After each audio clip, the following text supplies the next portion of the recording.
Como falamos no início da nossa transmissão, hoje nós queremos refletir sobre a família. E refletir sobre a família olhando este salmo bastante lido para a família, tanto este como o Salmo 128, que é o salmo que segue. E este salmo tem muito a nos ensinar, tanto para a vida, de um modo geral, mas nós queremos olhar também dentro da perspectiva familiar. E eu quero convidar você mais uma vez a estar com sua Bíblia aberta, se por acaso você fechou, e juntos olharmos esse texto aqui. O Salmo 127, se você observa aí na sua Bíblia, ele diz assim: Cântico de Romagem de Salomão. Vamos entender aqui Cântico de Romagem. Alguns salmos que eles são considerados cânticos de peregrino, cânticos de ascensão, cântico dos degraus, dependendo da sua tradução, ou cânticos de romagem, que eram salmos que eram cantados enquanto o judeu ele ia a Jerusalém, a uma das festas anuais de Jerusalém. Poderia ser a Páscoa, poderia ser a festa do tabernáculo, né? Então ele ia pelo menos uma dessas festas para ali adorar o Senhor. E estes salmos, eles eram cantados no caminho, como nós já vimos um desses, que foi o Salmo 121. Então o Salmo 127 é classificado como Salmo de Romagem. Também aí diz que este salmo é de Salomão, ou seja, é atribuído a Salomão a autoria deste salmo, por algumas razões. Primeiro, a questão do próprio texto, segundo os especialistas dessa área, quando diz aqui no versículo 2, quando diz que o Senhor aos seus amados dá enquanto dormem. O nome de Salomão significa justamente isso. O nome real de Salomão significa amados. Então, há uma associação de Salomão com a autoria, como autor desse texto. Como também o texto fala aqui de edificação, fala de casa. E nos lembremos que Salomão foi aquele escolhido por Deus para construir a casa do Senhor, o templo, e ao mesmo tempo que ele construía o templo, ele construía também o seu palácio, a sua casa real. A mensagem deste salmo principal, o salmo como um todo, é justamente a soberania ou a providência soberana de Deus sobre todas as coisas.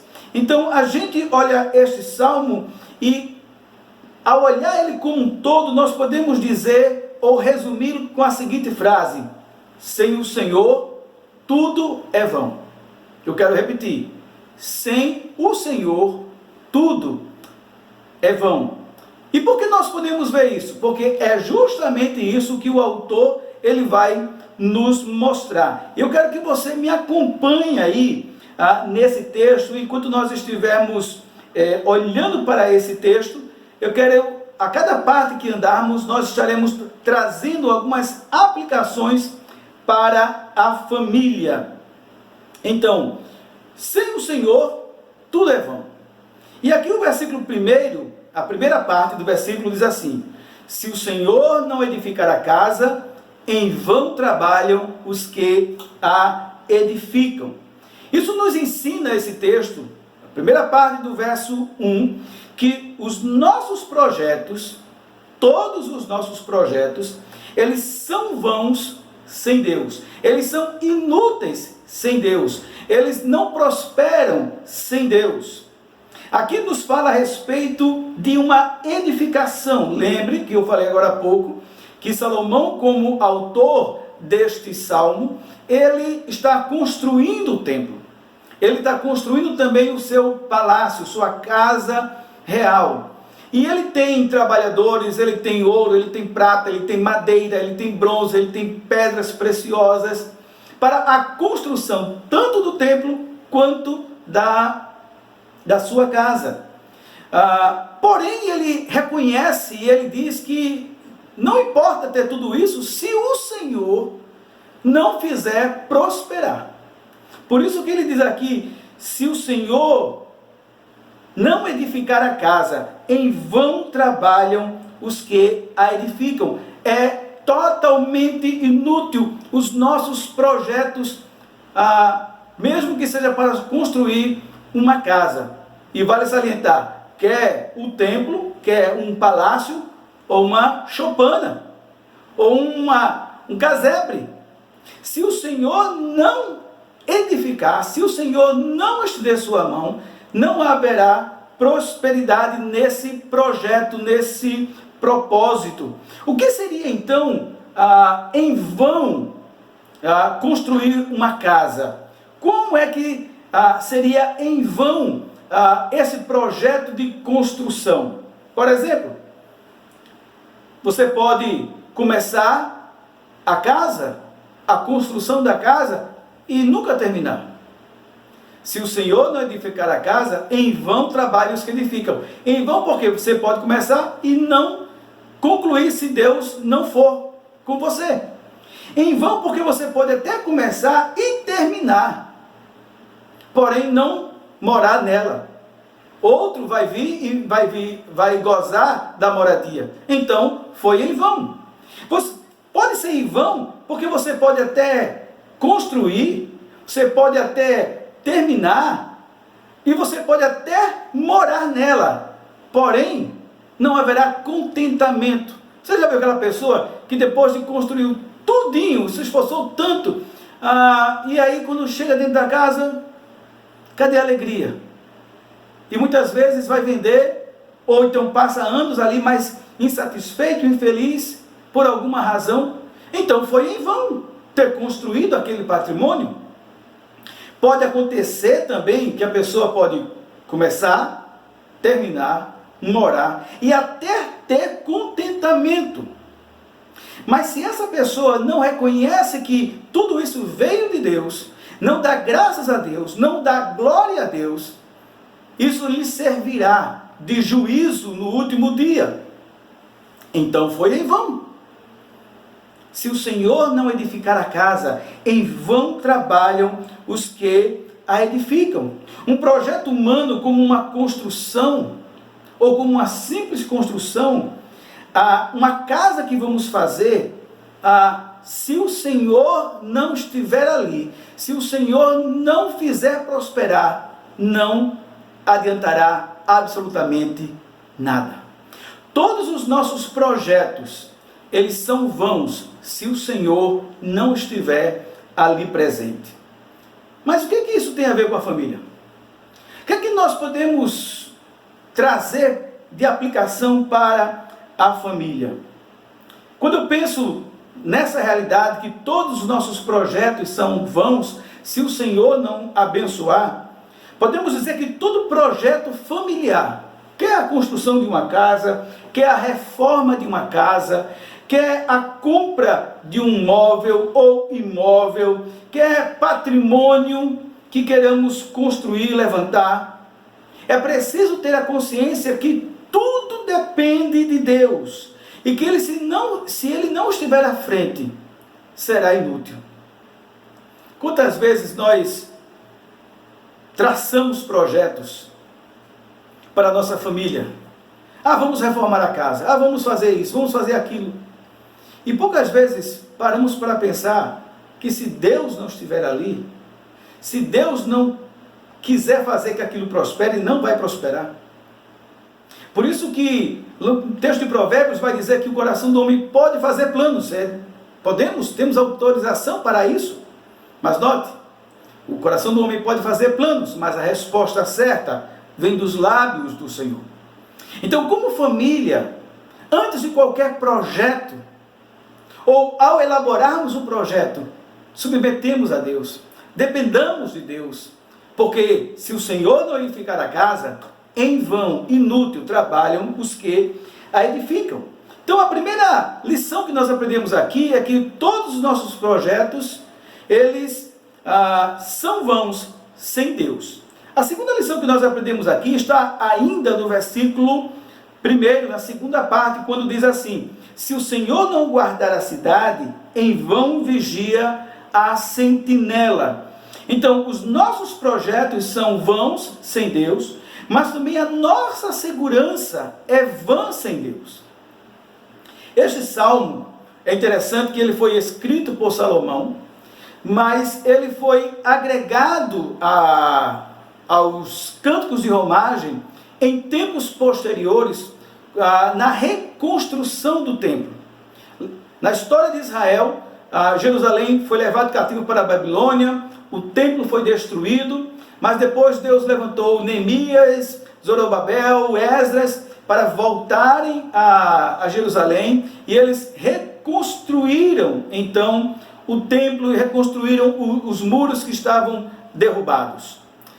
O que acontece? Quando você vai ler o livro de Neemias, você vai perceber que por causa dos inimigos que rodeavam Jerusalém, que não queriam que aquela construção prosperasse, Neemias se viu na situação de que convocar os homens, e esses homens teriam que estar com uma pá na mão, porque eles teriam que estar trabalhando, mas ao mesmo tempo com uma espada para se defender e defender Jerusalém dos seus inimigos. Então, havia sentinela para proteger. Então, mas o que esse texto está a nos dizer? É que é preciso entender que, em última instância, quem dá a real segurança para nós é o Senhor. O texto, de forma alguma, está dizendo que você vai ser relapso na sua segurança, que você não vai fechar a porta da sua casa, que você vai deixar o carro aberto quando sair, de forma alguma. Podemos sim e devemos tomar todas as precauções em relação à nossa segurança. Mas o que esse texto está a nos ensinar, que quem de fato nos protege, que quem de fato nos guarda, não são guardas, não são instrumentos de vigilância, não são armas, mas quem de fato nos protege, quem de fato nos guarda é o Senhor. Então a primeira coisa que esse texto nos ensina é que sem o Senhor, os nossos projetos são vãos. A segunda verdade que esse texto nos ensina é que sem o Senhor, toda a nossa segurança também é vã.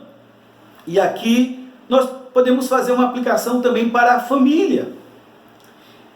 Nós precisamos sim ter o cuidado de proteger a nossa família, os nossos familiares, os nossos filhos, o nosso patrimônio que Deus graciosamente nos concede. Não há nenhum problema em ter sistemas, por exemplo, de vigilância. Recordo-me de um amigo meu que uma vez comentou que uma pessoa chegou na sua casa e notou que havia um certo sistema de vigilância, havia cães também, e a pessoa disse assim: irmão,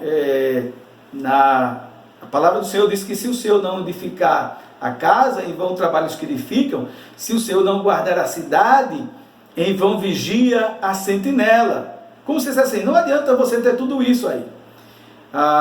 E sabiamente, este meu colega disse para aquela pessoa, mas o texto diz que tem sentinela. O fato de Deus guardar não significa que não vai haver sentinela. Então nós temos sim que ter as nossas precauções, temos que sim proteger a nossa família, mas precisamos nos lembrar que todas as precauções que tivermos será em vão se o Senhor não nos proteger. Em última instância, é Deus que nos guarda, é Deus que protege cada um de nós quando nós saímos da nossa casa, por exemplo, e vamos trabalhar. É o Senhor que guarda os nossos filhos quando eles vão para o trabalho, vão para a faculdade, quando eles voltam. É o Senhor que nos guarda enquanto nós estamos dormindo. É Ele. Toda a nossa segurança é vã se o Senhor não nos guardar. Então, lembrando, todos os nossos projetos são vãos se o Senhor não for conosco. São vãos. Segunda lição que nós aprendemos aqui é que a nossa segurança, ela é vã se Deus não estiver conosco. Se o Senhor não guardar a cidade, vão vigia a sentinela. Mas há uma outra lição que nós aprendemos aqui.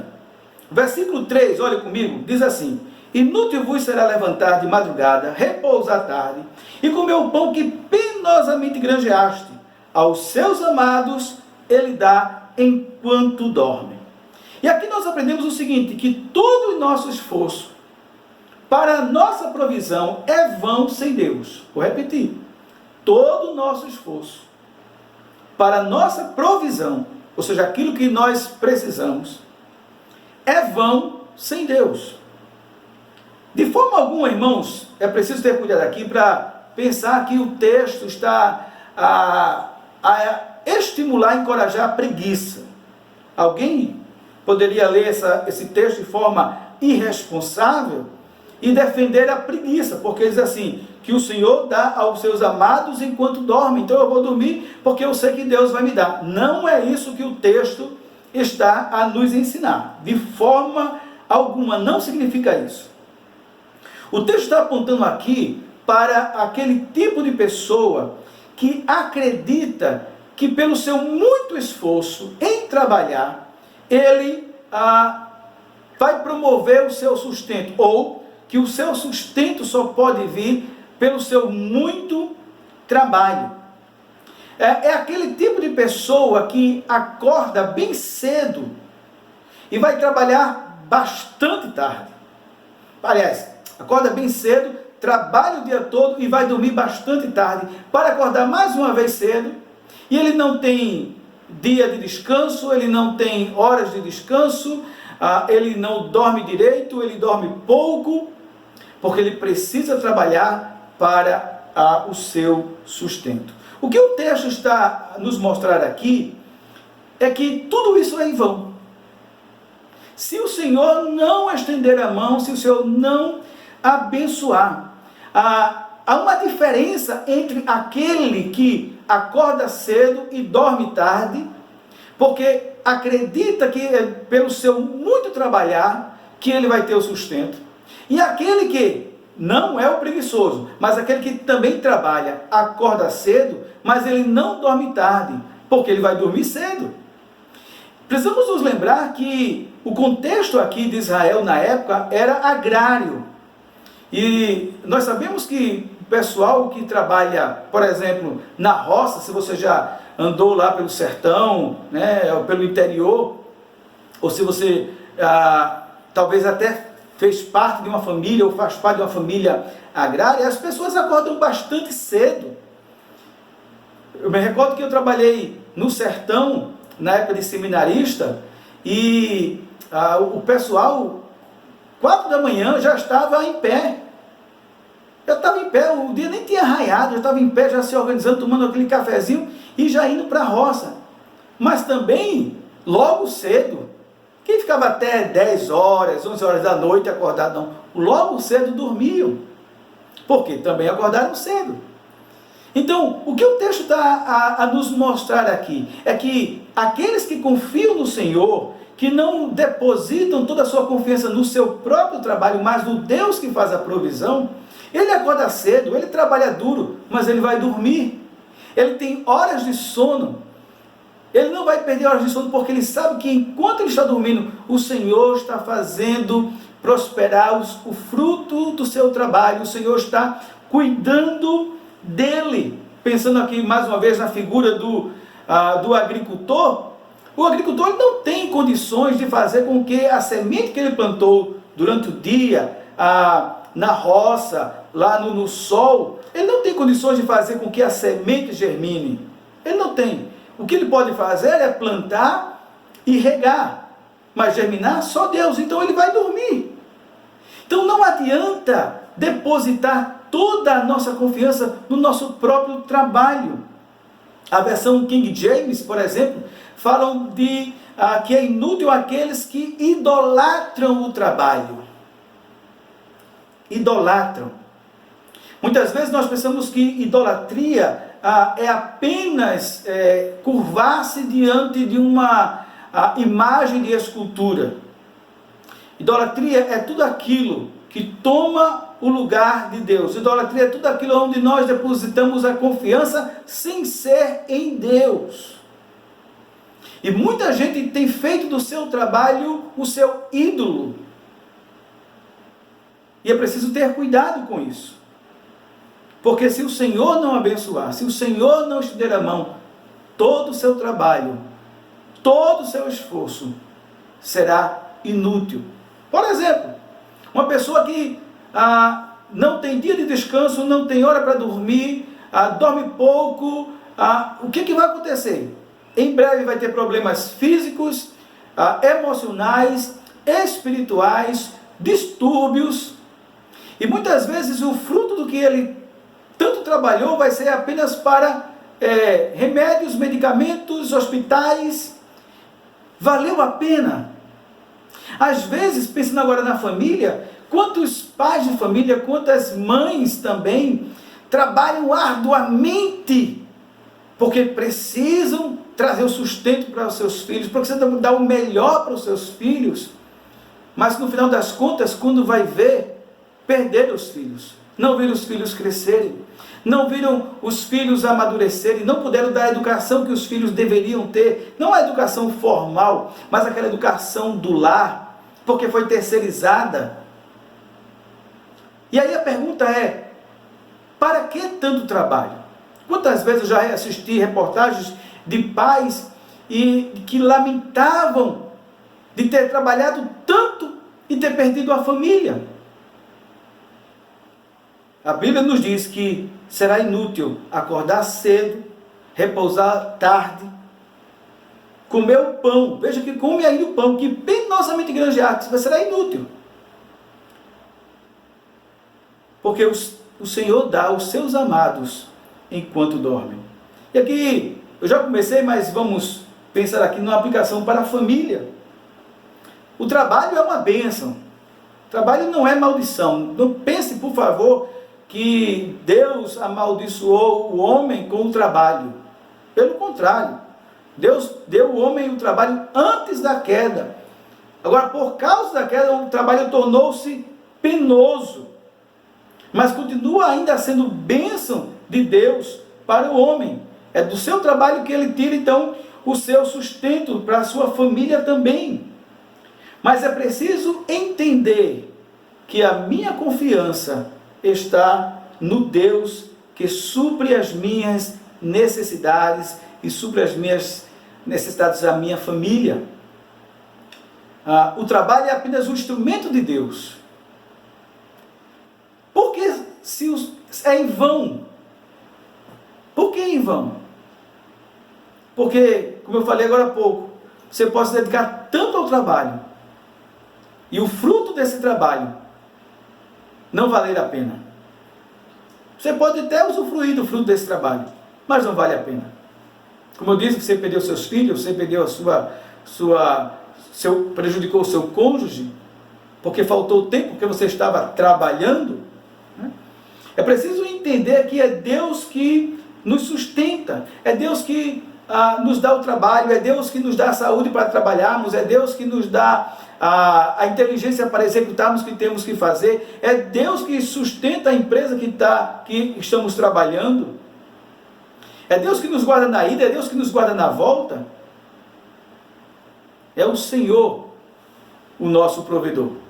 Então, os nossos projetos serão em vãos se Deus não estiver ali. A nossa segurança será inútil se Deus não estiver ali. A provisão para o nosso lar será inútil se o Senhor não estiver ali. Uma outra lição que nós aprendemos aqui está no verso 3 e o verso 5. Olha o que diz: herança do Senhor são os filhos, o fruto do ventre, seu galardão.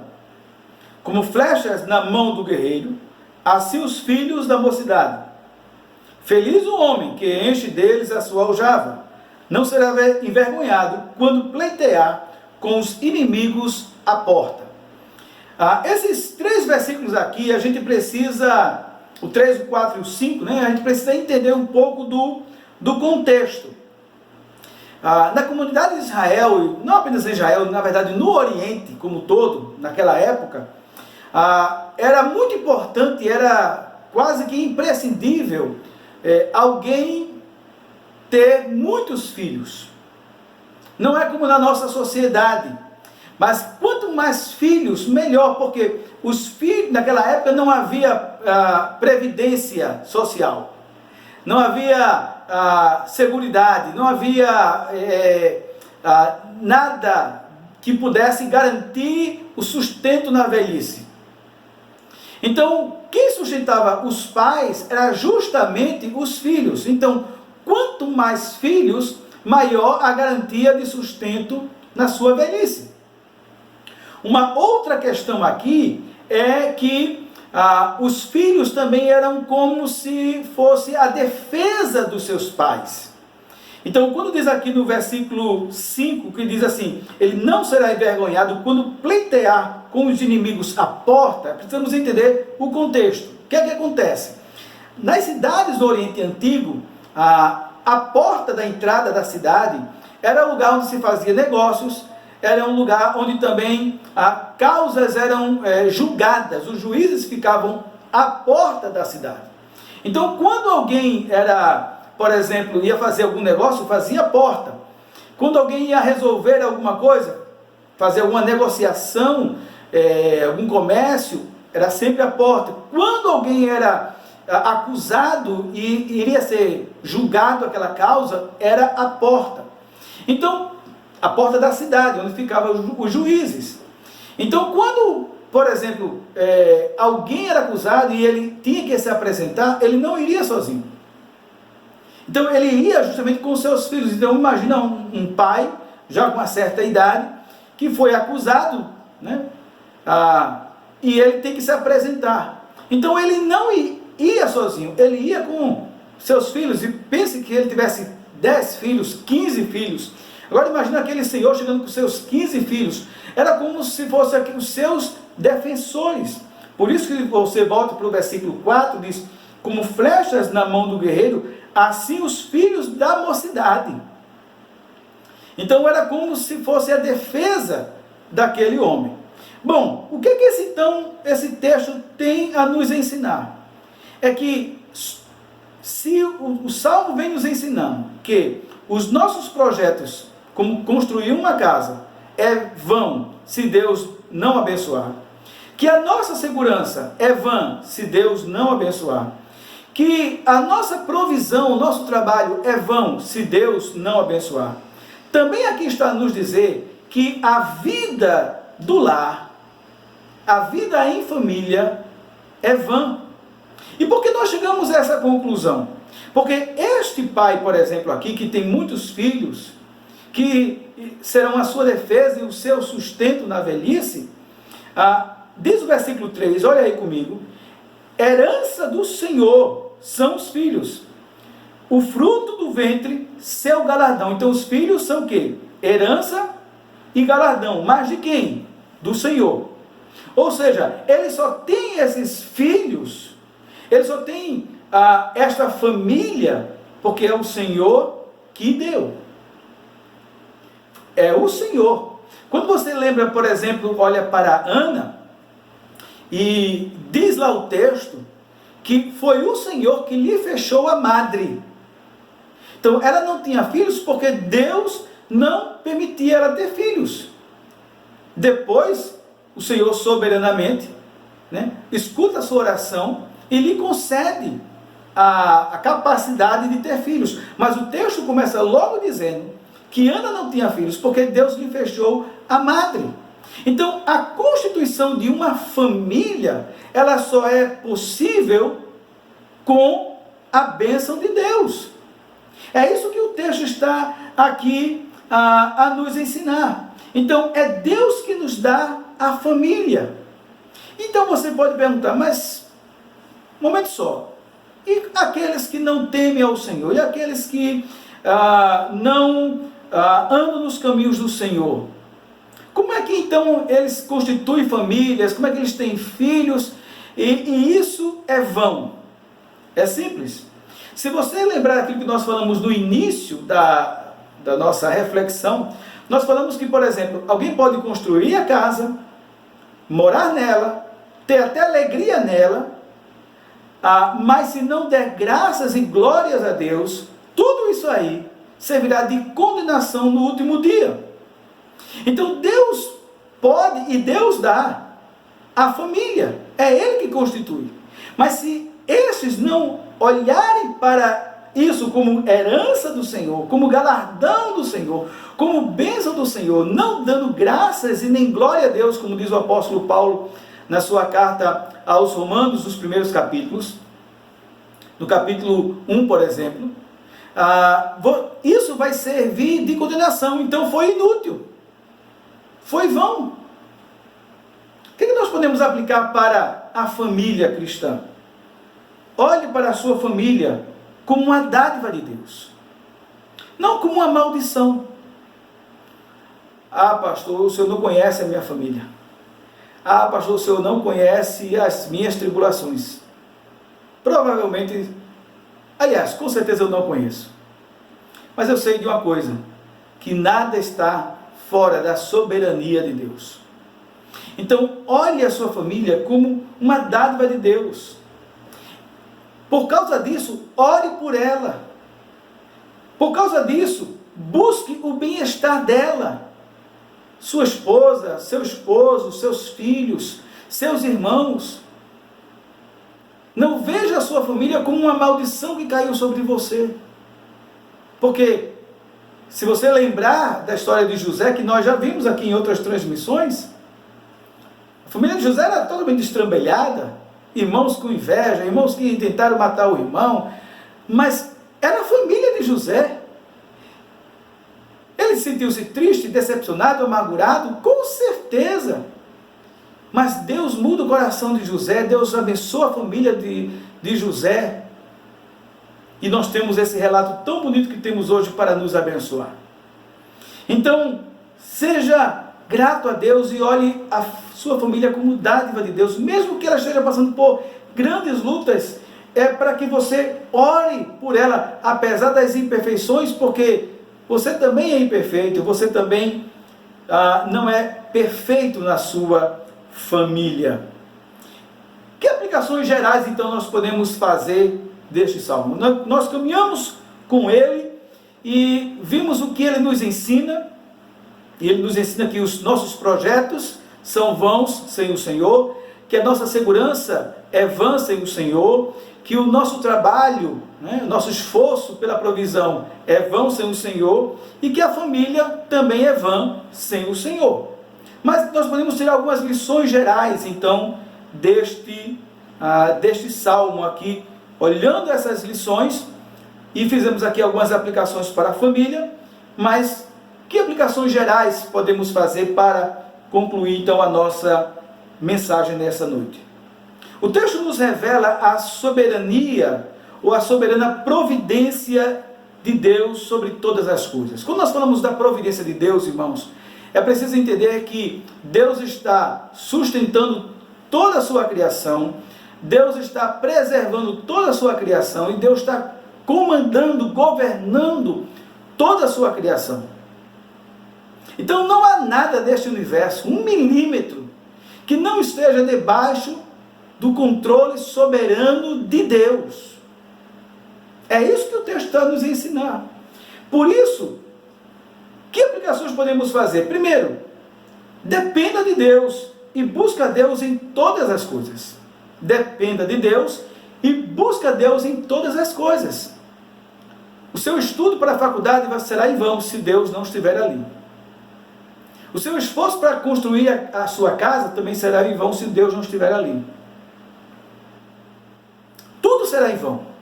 O seu esforço para reconciliar-se com seus filhos, com seu esposo, também será em vão se Deus não estiver ali. Tudo nós dependemos de Deus. Jesus disse isso bem claro. Sem mim, nada podeis fazer. Se não podemos fazer nada sem Ele, então todo o nosso esforço que fizermos sem Ele será vão. Então dependa de Deus e busque a Deus. É aquilo que Jesus ensinou no Sermão do Monte.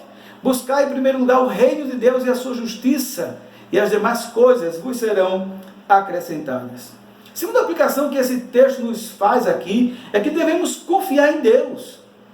Se é Ele que vai dar as condições para construir a casa, que vai nos dar segurança, que vai fazer a nossa provisão, que vai nos fazer viver em família, então precisamos confiar nele.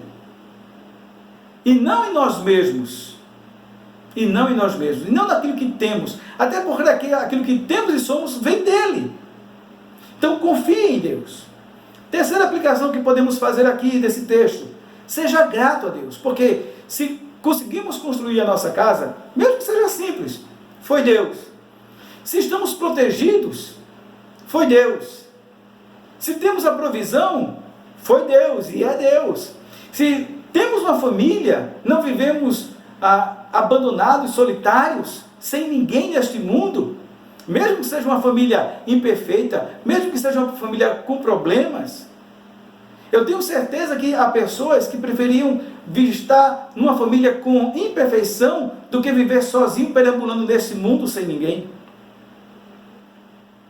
Então, sejamos gratos a Deus.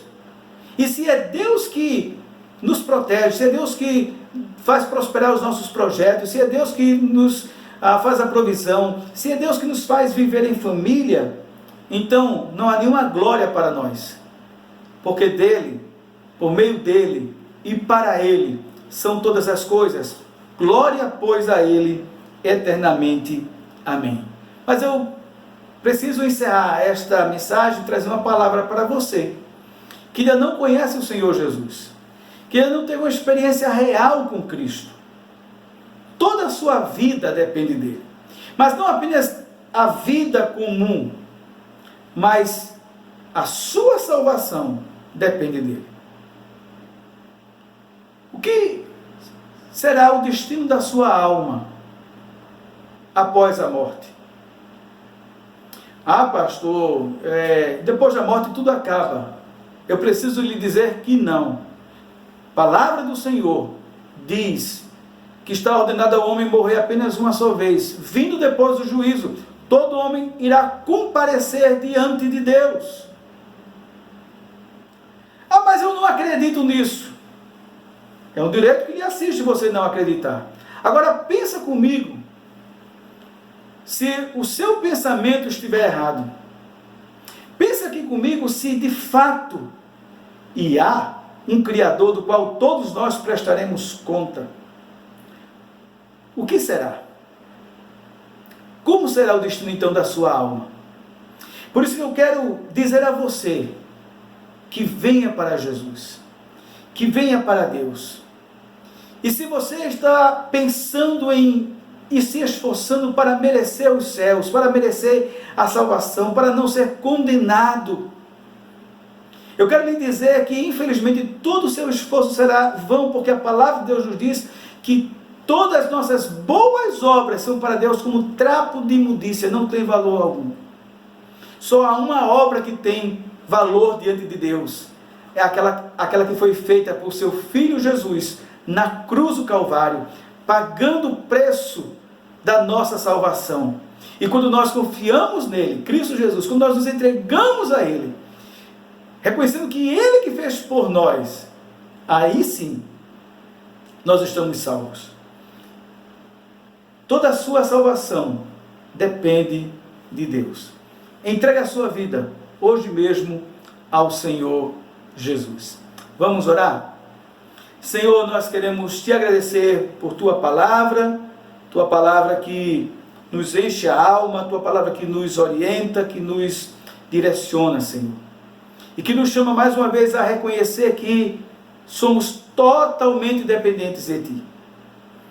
Que o Senhor é aquele que faz os nossos projetos prosperarem. É que o Senhor que de fato nos guarda. É o Senhor que de fato nos faz a provisão. É o Senhor que de fato nos guarda em família. Nos ajuda, Senhor, a trazermos isso para a nossa família. A reconhecer o Senhor em todas as coisas. Quer numa construção, quer em projetos, quer na segurança, quer na provisão, quer na vivência em família. Nos ajuda a reconhecer que a nossa família depende do Senhor. e aquelas famílias, Pai, cujos membros ainda não têm uma experiência real com Cristo. Que o Senhor abra o entendimento, que o Senhor abra o coração, e essa família possa dizer: eu e a minha casa servimos ao Senhor. Muito obrigado, Senhor, por tua palavra, no nome de Santo de Jesus. Amém.